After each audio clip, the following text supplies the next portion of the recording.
made it in the hotel. It's nice. It's very small, but that's all I need. It's a really nice area. It's like the central area. It's just a bed. And there's a window that overlooks the main street. That's the name of my hotel, the Bondeheimen. But yeah, I'm just gonna probably just take a shower, get ready, and yeah, hit the town. I bought some, I went to this cafe and got some snacks, and I got some coffee, so I'll have that while I get ready. But yeah, it looks pretty good in here. Good morning from Norway. I am in Oslo. I think that's how you say it. I'm in Oslo, Norway, and I'm here for fun. I just came here for a quick sort of city break holiday, and I wanted to do a sort of, I guess, vlog is what they call it, but I'm not going to be like documenting every second of every day and every moment. More so just filming moments that feel right to film. I'm only here for 2 days, and then I'm going to Amsterdam and spending 2 days there. So it's only a 4-day trip, or a 5-day, 4-night trip. But yeah, I really just came here to see art. That's what I do when I go travel in Europe. So I wanted to come here to see the Munch Museum, and the Edvard Munch Museum. And I also wanted to see the sculpture park that I've heard about. And I just wanted to sort of see what the Scandinavian vibe is like, what the Nordic vibe is like, because I've never been to this part of Europe. It's been on my bucket list for a very long time, and I thought, why not? Why not just go now? Because I live currently in London, but I'm planning on leaving London very soon, well, in about 5 months. So while I'm in Europe or close to Europe, I'm just trying to see as much of the continent as I can. And yeah, this place has been on my bucket list. So I'm here in Norway for 2 days. And then Amsterdam, but later on in November, planning to go to Munich, Germany, Florence, Italy, and Madrid, Spain. Those are 3 places that I have not gone to. I mean, I've been to all 3 of those countries, but I've not been to those cities. So just trying to go and check out art museums in as many European countries as possible. And I don't know, it's such an interesting place. I mean, I had this sort of misconception that or I guess I had this feeling that a lot of Europe was very much similar or like homogenous. Like you're going to see a Starbucks, you're going to see a McDonald's, you know, whatever. The globalists have taken over Europe, whatever. But I have to say that the Nordic countries, so far, what I'm experiencing, have a very distinct culture and a very distinct vibe to them, which I haven't felt in other places. It's very different than Belgium, for example. It's different from the Netherlands. It's different from Switzerland. And I mean, that sounds obvious, but like, I don't know, I guess I'm so used to just seeing the same 4 or 5 corporation chains in European cities that it doesn't even feel like I'm in a different city. But I will say that this country so far, from what I've seen, has done a really good job of like maintaining their identity and their language and their heritage, and that's really nice to see. Like yesterday, I went to the National Museum, where there's a lot of different artworks, including some Munch paintings and just like paintings from Norwegian artists. So it was cool to learn about Norwegian art history, Norwegian design, Norwegian history. So I really enjoyed that. So here are a few clips from the National Museum. I really enjoyed their National Museum a lot. They had a lot of paintings of landscapes, beautiful landscapes, which made a lot of sense because Norway has a lot of natural beauty. And they had a lot of paintings of people. It was really cool to learn about the art history and to see the sort of aesthetic of Norwegian painting. A lot of it felt very moody and dark in terms of the palette, but I liked it because it felt like it had a very unique identity. Lots of scenes of forests and hills and mountains and fjords. It felt very distinctly Norwegian. And then there was this really cool room of contemporary art. There was this big installation by Yayoi Kusama. I think it has something to do with narcissism, like that's the theme of that installation. And it was really cool overall. I was super happy to see Edvard Munch's the screen painting, which was amazing to see in person. And you really get a real sense of the emotion in the piece that you just don't get when you just see a picture of it. And I'm looking forward to today. I'm going to be doing a boat tour. They call it an Oslo fjord tour, but I'm like, I don't think there's real fjords in Oslo. It's more so just like the surrounding islands. I do eventually want to come back to Norway. I just met this girl at the hotel breakfast who told me that, she was a Black girl, by the way, which was cool. She told me that she was going to send me some recommendations where to go in the west coast of Norway, because she said that's the best place to go if you want to see like fjords and mountains and stuff like that. So I definitely want to come back to Norway when I have more than 2 days. So I thought I'd just spend these 2 days in Oslo, but I want to come back to go to the west coast and do like a proper fjord tour. So yeah, today I'm doing the boat tour, which is just like an hour and a half where they take you around and they show you like the opera house and like the surrounding area of the city. And then I'm going to the Edvard Munch Museum, which I'm really excited for. He's one of my favorite artists. And then if I have time, I want to go to this sculpture park. I forget the exact name of it. It's supposed to be like this huge, massive, immersive sculpture park, basically. It depends how cold it is though, because that's a big difference that I'm noticing here. It is cold, okay? Like, I thought London was cold. I'm from Wisconsin. I'm used to cold, but like, I haven't lived in Wisconsin since I was 18, so I'm kind of, maybe I'm not used to cold anymore. Maybe I'm used to like mild, moderate weather, but I don't know if it's just like the wind chill, but it's really cold. Or maybe it could be just like the air quality, because that's something I notice here. Like, the air is so crisp. Like, each breath feels like it's actually filling your body and filling your lungs. Like, there's no smog, or there's not as much smog. There's not as much pollution. So really enjoying the freshness of the air. And I wonder if that's what the cold really is. But I brought a lot of warm clothes, so I'm sure I'll be fine. Yeah, I'm just here in my hotel room now. It's a pretty nice hotel. I didn't know it was going to be this nice. I was just looking for like a decent hotel, like nothing too crazy, but it's actually kind of fancy. They had a really nice breakfast this morning. They had like Norwegian style breakfast. They had these things I've never tried before, like brown cheese, Norwegian sausages, just a whole bunch of stuff I've never had in my life. Maybe I'll put a very bad picture into the video because I took a picture, but I don't think it's a good picture. But yeah, that was cool. I was too late to get the salmon. I wanted to try Norwegian salmon, but it was all taken by the time I got there. But maybe tomorrow I'll get some. But yeah, I'm just here in the hotel room getting ready to go to the boat tour. And with this vlog, a Madeline style vlog, I will be, like I said, not documenting every moment of every day. It's only 2 days. Mostly I just want to put in clips from the museums I've visited, and you know, clips of videos that I've taken while I'm here. So that'll be later on in the video, and you'll see a few clips from the places I visited and from the museums and some of my walks. And yeah, hopefully we'll be able to put some like non-copyright music over it so you can enjoy it actually seeing the clips. Or maybe I'll do like a voiceover, we'll see. One of the reasons I decided to go on this trip is because I love solo travel. I went on my first solo trip when I was 20 years old. I went to Berlin for 3 days by myself. And, you know, I'm 31 now, so it's been something that I've done off and on in my adult life. And I've always found it a great way to center myself and to sort of, it's almost like a sort of like meditation, like spending time alone in a new place. It really forces you to just be alone with yourself, and you don't have any distractions. You don't speak the language most of the time. Everything's new. So I kind of see it as like a hard reset, like turning it off and turning it back on. Like, it just helps me get new perspective and just enjoy getting a new experience out of life. Because I think that's something that is hard to do when you're in your home country, your home city. You're just kind of on autopilot. Like, you're just thinking, okay, what do I have to do next? Okay, I have to go to work. I have to do this. It's all about like doing what you have to do. But when you travel, it's what you want to do. So where do I want to eat? Where do I want to go? What do I want to see? What time do I want to sleep? So I'm really grateful for this trip. I'm grateful for, you know, the opportunity to just go where I want to go. Sometimes I feel like, oh, I'm 31. I need to be married. I need to have kids.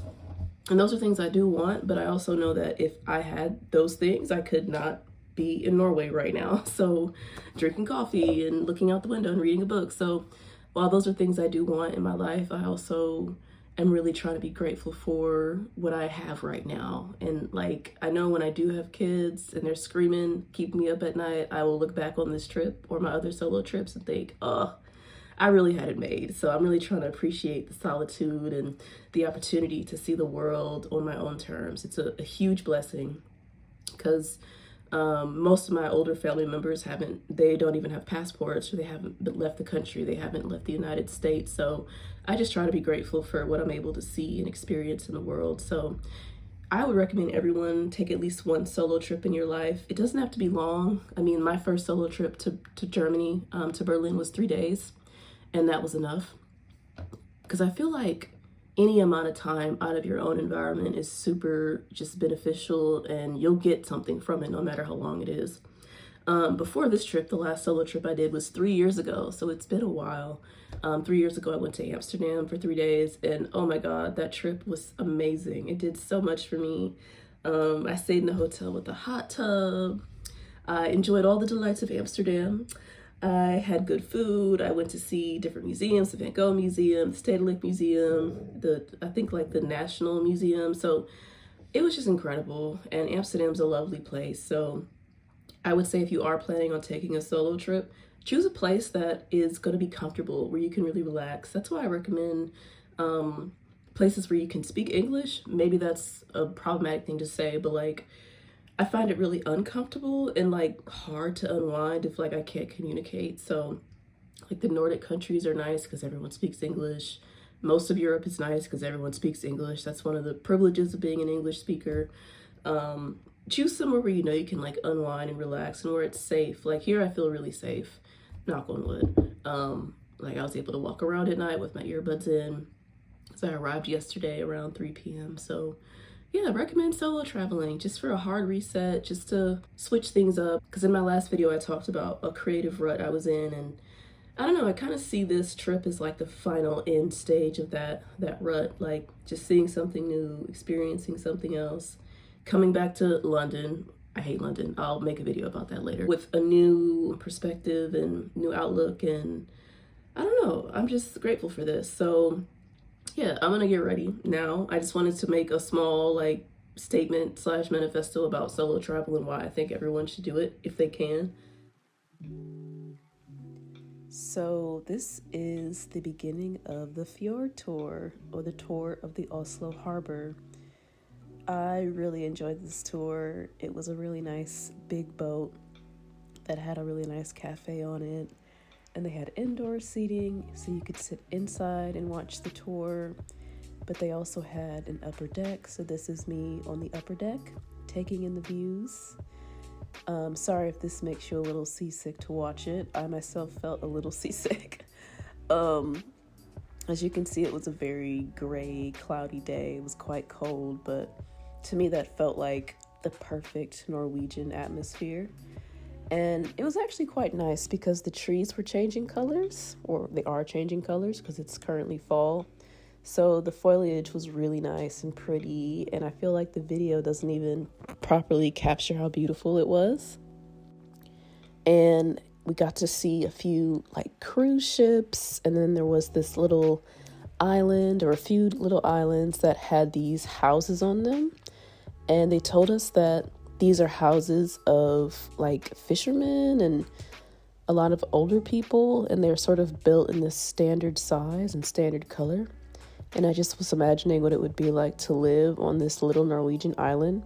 And then after the tour, I did a bit of walking around. I went to the city center near Oslo Central Station, and I just went to see like what the vibe of the city was like. I hadn't really seen like the busier, more bustling parts of the city, so it was cool to see like a mall.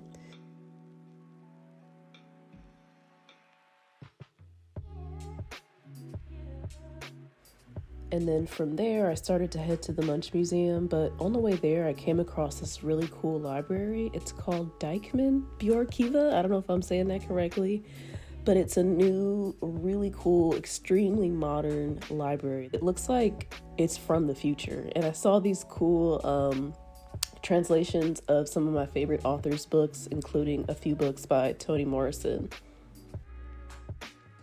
And here's more of the city center. Yeah, it was nice to feel like, okay, I'm in a proper city. It's not as big as London, it's not as big as New York, but it does what it has to do. So there's a bus, there's a tram, etc., and lots of people, restaurants and bars and stuff. And then after that, I went to the Munch Museum, and that was incredible. It was a huge building. I think it was like 8 or 9, or I think it maybe was 10 stories high. And it had great views of the harbor. So inside the museum, it was mostly dedicated to all of his paintings. Not all of them, but a lot of them. And it was really cool because I feel like there's so much about his work that I actually didn't know. And I hadn't seen a lot of his work. I mean, everyone knows The Scream and a few other paintings, but it was cool to see a lot of his early work and to see his style evolve over time and to see his drawings as well. He had a very unique style. And as I was in this museum, I was just thinking, as an artist, how amazing it would be to think that even after you die, someone's going to be looking at your work and appreciating your work and your vision. So I found that really inspiring, just this idea of the work that we make living on after us and the legacy that we leave in the world and how important that is. He did a lot of portraits of people, including people from Norway and people from abroad, his friends, his lovers, famous people even. And the museum was really well organized. Each floor had its own room and its own theme.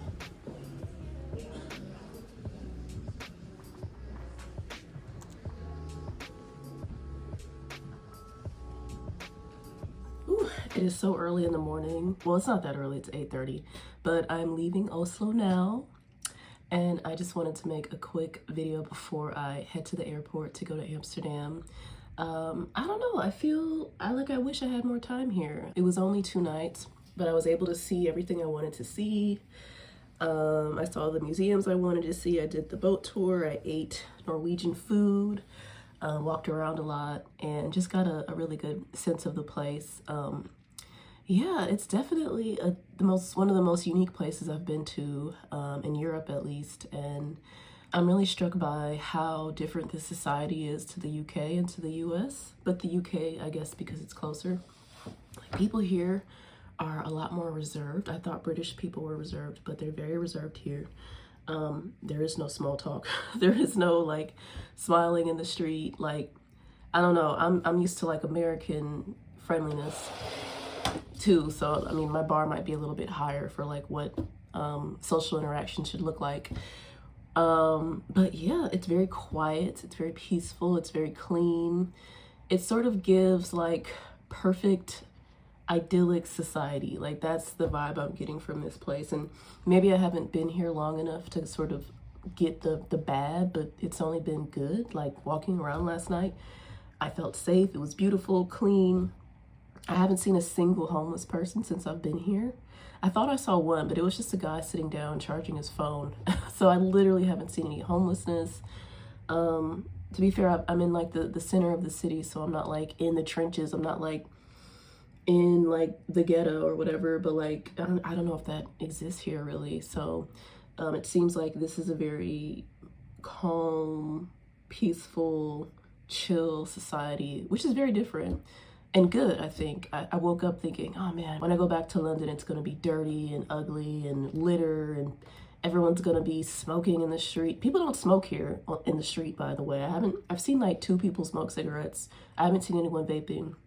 So I don't know, there's something about London where it just feels like people don't give a fuck. Like, there's no care about public space or other people's space or other people. It's very dog eat dog. But then again, London is a really big city, like tens of millions of people. So yeah, I mean, it's a different dynamic when there's so many people. And I know this city population is only like 750,000. So maybe it's comparative in size to like Minneapolis or Chicago, or like somewhere between those two.